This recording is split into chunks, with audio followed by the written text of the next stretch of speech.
పదవిలో ఉన్నోడు పని చేయకపోతే కాళ్ళు పట్టుకుంటారే, కాలర పట్టుకోండి. ఒక్కొక్క అవినీతి రాజకీయ నాయకుడిని మీ ఓటుతో గుడ్డలు ఓడదీసుకొడితే వాడు కూర్చున్న కుర్చీ కూసాలు కదిలిపోవాలి. మనం అడవిలో కాదు, ప్రజాస్వామ్యంలో ఉన్నాం. నాయకుడు అనేవాడు సపరేట్ పార్టీలతో ఏం పుట్టడు, మీలానే ఉంటాడు, మీలోనే ఉంటాడు. నా భారతదేశం చాలా గొప్పది. ఎంతమంది ఎదవలొచ్చినా ఏం పీకలేరు.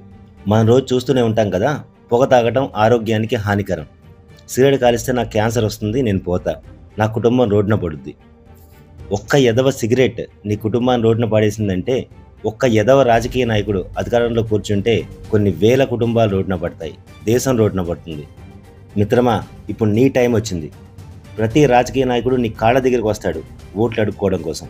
వాళ్ళ దిక్కుమాలిన ఫేసులతో ఉండే పాంప్లెంట్లను అంటించి నీ గోడలను ఇంకా అడ్డమైన వాగ్దానాలతో నీ బుర్రని పాడు చేయడానికి నీ చుట్టూ తిరుగుతూనే ఉంటాడు.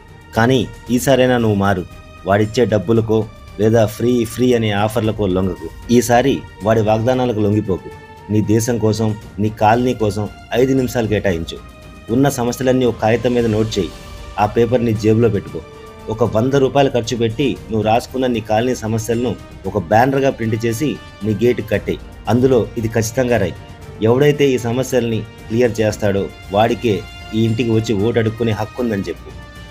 ఎవడైనా చూసి నీ ఇంటి గుమ్మం తొక్కితే వాడితో నీ జేబులో ఉన్న సమస్యల పేపర్ తీసి ఆ మేనిఫెస్టో సంతకం పెట్టమని చెప్పు. ఒక వీడియో కూడా తీసుకో. అలా ఎవడైతే సంతకం చేస్తాడో వాడికే నీ ఓటు వేయి. ఆ సంతకం పెట్టిన రాజకీయ నాయకుడికి చెప్పు, మాట తప్పితే ఇది కూడా బ్యానర్ రూపంలో సోషల్ మీడియాలో ఉంటుందని చెప్పు. ఇలా నువ్వు చేసిన రోజున నీ కాలనీ మారుతుంది, నీ ఊరు మారుతుంది, నీ రాష్ట్రం మారుతుంది, ఫైనల్గా నీ దేశం బాగుపడుతుంది. ఈ ఛానల్ నీది, నీతో నేనున్నాను. నీ కాలనీ సమస్యల్ని కామెంట్ రూపంలో కామెంట్ బాక్స్లో పెట్టు, నేను మాట్లాడతాను. నువ్వు కట్టిన బ్యానర్ని కూడా ఫోటో తీసి నాకు పంపించు. ఈ ఛానల్ ద్వారా సమాజానికి చూపిద్దాం. ఇంకా ఏం కావాలి నీకు? నీ ఒక్క వేలు దేశ తలరాతను, నీ తలరాతను మార్చబోతుంది. జాగ్రత్త. ఈ అవకాశాన్ని ఇప్పుడు వదులుకుంటే 5 సంవత్సరాలు నీది, నీ కుటుంబానిది బానిస బ్రతికే. గుర్తుపెట్టుకో. మనకు పార్టీలతో సంబంధం లేదు. మన సమస్యలను తీరుస్తామని హామీ పత్రంలో సంతకం చేసిన వాడికే మన ఓటు వేద్దాం. నువ్వు పంపే ఫోటోలతో, వీడియోలతో కామెంట్ బాక్స్ నిండిపోవాలి. గుర్తుపెట్టుకో. సుభాష్ చంద్రబోస్, భగత్ సింగ్ లాంటి వాళ్ళు మన దేశంలో పుట్టరనుకున్నారా? ఈసారి ఓటు వేసేటప్పుడు మనసులో ఒక్కసారి జన గణ మన అని ఓటు గుద్దండి. ఖచ్చితంగా అలాంటి మనుషులు మీలోంచి, ముఖ్యంగా నీలోంచి బయటికి వస్తారు.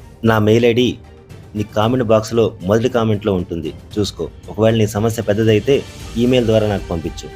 ఖచ్చితంగా మన ఛానల్లో దాని గురించి మాట్లాడతాను. నేను మీ గాంధీ. జై హింద్.